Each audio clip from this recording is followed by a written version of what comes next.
I've made this video to dispel a widespread superstition. It is a superstition that somewhere in the world or in ancient history there are spiritual giants, men and women who are so much more advanced spiritually as to dwarf the rest of us mortals. For us as Christians, we just need to look at our Bibles and see that from beginning to end, there were imperfect, fallible men and women whom God still used despite their failings. In the 11th chapter of Hebrews, the writer goes through a hall of fame of great men and women of faith throughout the Old Testament.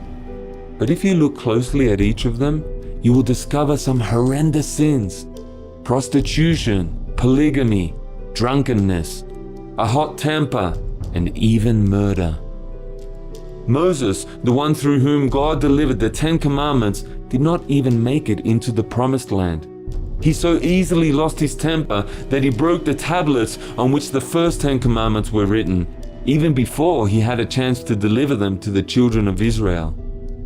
Long before Moses was born, Noah and his family were spared by God during the flood, but he gave in to alcoholism when it was all over, and that displeased God. And Rahab, the women who helped the spies conquer the Promised Land, and one of the women in the genealogy that led down to the earthly parents of Jesus, was a prostitute, and there is in fact no record of her ever having ceased from that profession. And what about Solomon? He had literally hundreds of wives, and many of them served false gods and idols.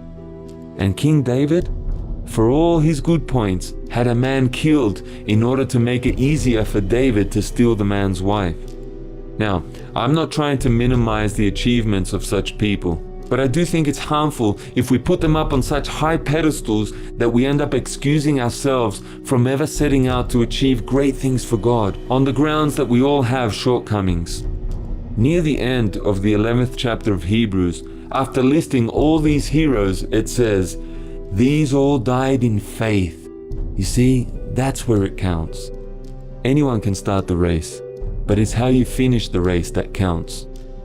Almost 40 years ago, I competed in what are called the Masters World Championship, where I was able to compete against runners in my age group from all over the world. 3/4 of my way through the 400-meter hurdles, I was right up there with the gold medal winner. But then I started hitting the hurdles and misjudging my steps, and so I finished up 9th, a long way from first. It wasn't hard to stay up with the giants for a while, but what it takes to achieve a more realistic greatness is just faithfulness. Picking yourself up each time you fall down and starting again. And again. And again. The problem with so much teaching about the grace of God is that it implies that we should not aspire to be great, that it makes no difference at all how much we try, since we are never going to be perfect. Whereas what God wants are people who never stop trying to be perfect. Yes, it can be very discouraging when we keep falling short, but God is always there to help us get back up and try again.